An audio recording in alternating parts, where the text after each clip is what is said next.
Okay, so today's video is going to be a little different. It's just going to be kind of an account and channel update, mostly the channel update kind. So I had totally forgotten that Wuthering Waves releases tomorrow, and I'm probably going to be playing that game a lot and uploading videos about it to my YouTube channel here. So today's just going to be a very short, not very edited video of Honkai Star Rail with just some background footage of me clearing Simulated Universe, and then I'll go in to look at some of my relics and builds a bit later in the video just to show what I've built so far. But mainly this video is about what I've said in earlier videos, where I said, for example, I was going to make more guide videos. The Himiko guide video has not performed very well, so I might not make guides for the other standard characters for a long time. I'll probably prioritize the limited time characters. I think their guide videos will be a bit more useful. More people will be looking for them. So my plan is to have a Fushuan guide video out by Sunday, which would mean it's ready before her banner arrives. So that should be very useful. I would also like making a Boot Hill guide video, but I don't have early access or anything, and I'm not planning on getting him personally. So I might not do that. I might do a reactionary guide instead, where I look at some other people's guides about him and talk about how I think he works, and probably more do a video about how I think Hunt works in this game presently, because I think that's a bit more useful than just a single guide video for a character, especially since I'm not considering getting the character at all. So I won't be making a very good Boot Hill guide video if I try to make one just about him. But it'll also just very quickly be out of date since the new game mode is coming, which most likely will be revolved around hunt characters. So Boot Hill and other hunt characters might get a big buff in that event, but we don't know exactly how that kind of game mode will work yet.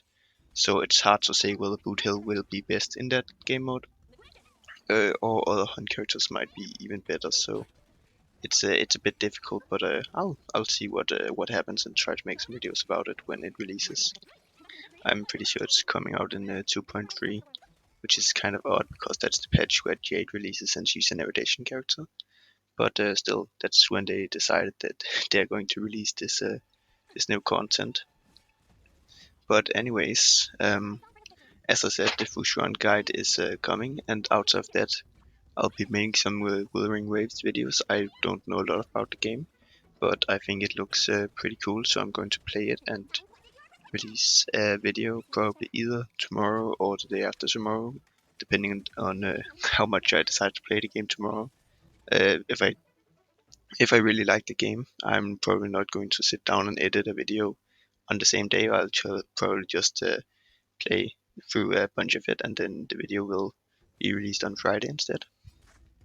But I'm just thinking I'll try to make both some videos about Wuthering Waves and Honkai Star Rail, since I really like Honkai Star Rail, and I'm hoping I will also like Wuthering Waves a lot.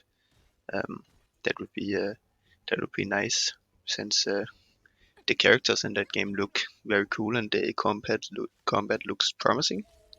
But since I haven't tried it yet, I I might be disappointed. I hope not, since the game looks pretty cool. I also hope the story is great, because I'm a story guy. I really like reacting to story or just reading stories. So I really hope they have a good story in Wuthering Waves. So I want to play that game. That would be nice. I mean, currently I'm playing Genshin Impact, and that's mostly for the story. I've been a bit burned out of the open world kind of of the open world part of the game.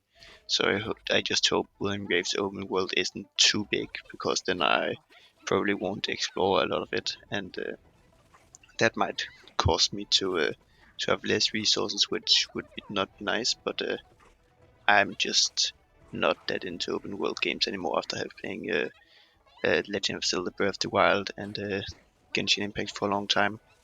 Those two games had a lot of open world, and with it just expanding forever in Genshin Impact, it's kind of difficult keeping up with that when you're also doing other things. For example, I'm trying to become an author, so I'm writing a bunch. So I don't really have time to just sit and explore in computer games, because that's just taking time out of my day that I could spend on writing.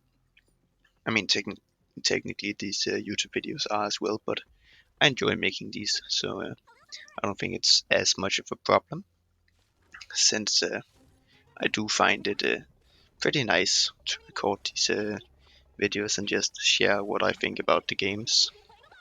And I'll probably be making more discussion videos in the future on my channel, and a bit less guides, even though I had thought about making guide videos for every character in Honkai Star Rail, but that's probably not going to be that much of a thing. I saw the reaction to my heavy cone video, which is no one watched it.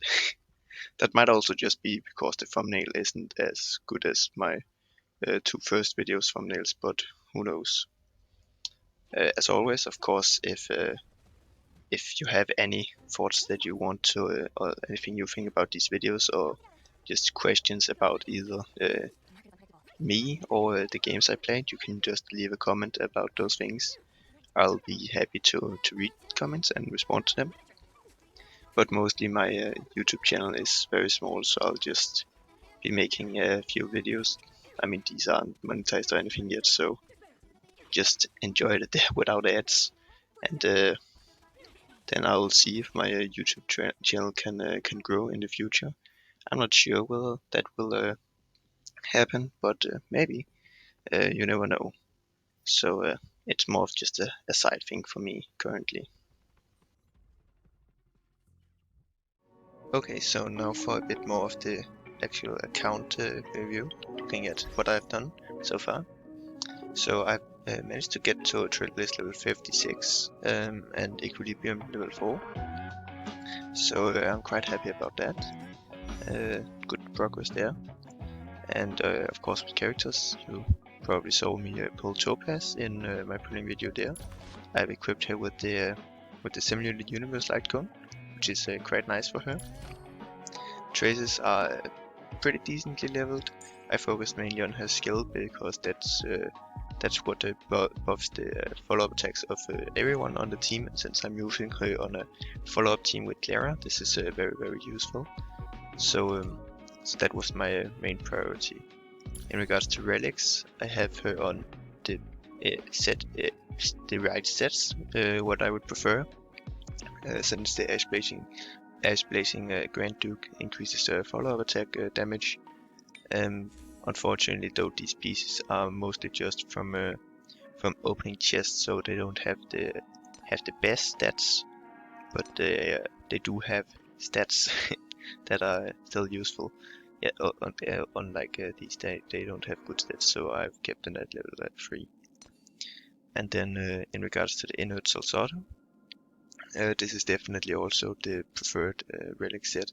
So whenever the week resets, I farm these in the Simulated Universe and also get some decent relics. And I would say this Link Rope definitely is decent, and this orb is, I mean, it's better than what I would expect at this low level. So I'm quite happy about that. There's no Eidolons, so yeah, Topaz is just doing what she can.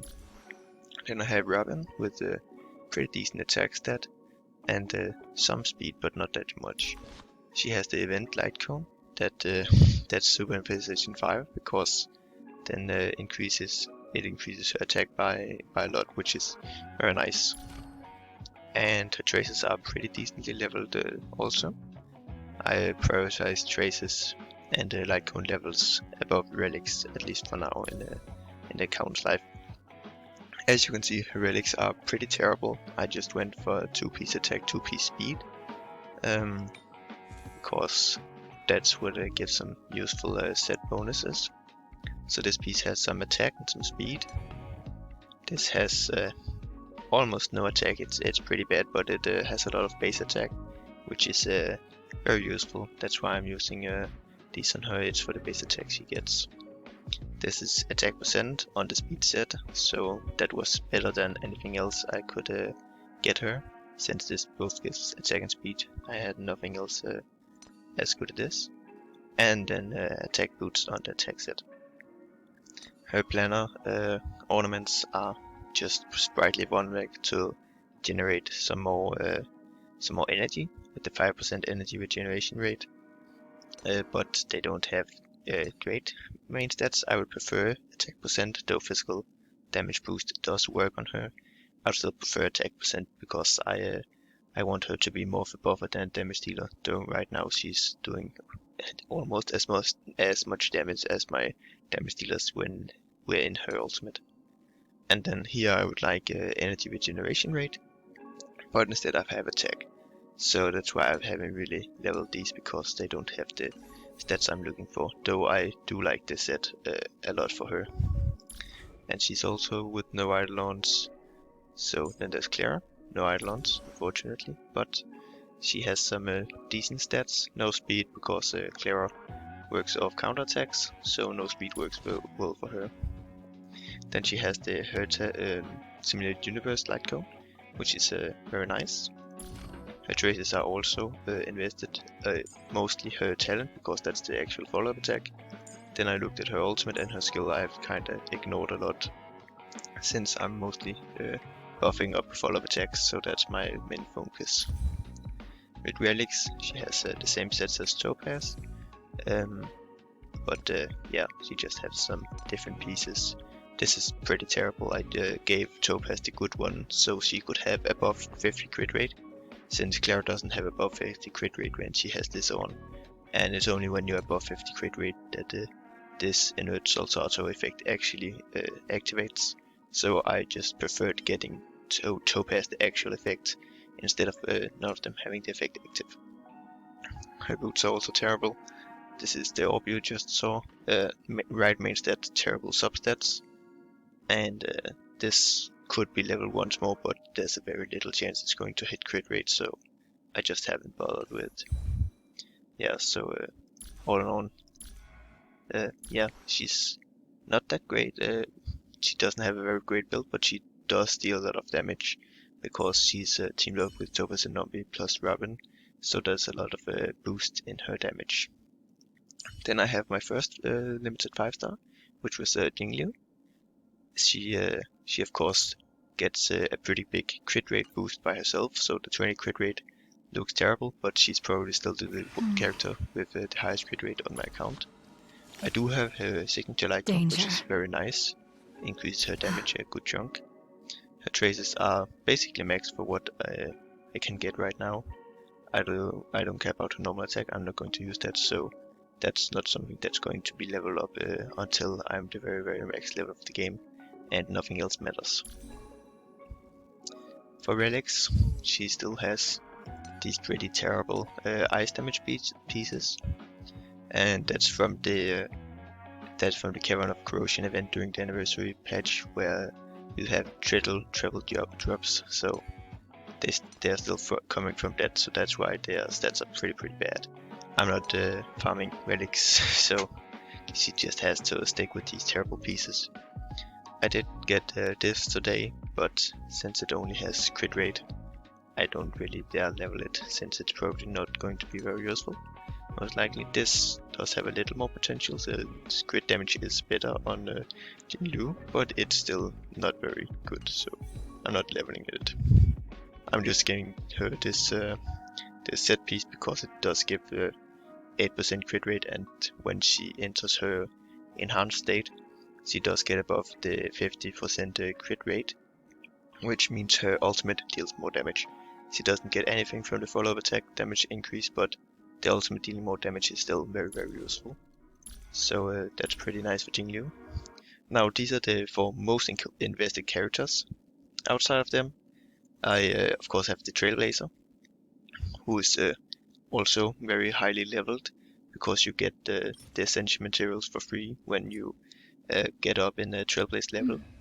So I just threw on her a pretty good support Lycon.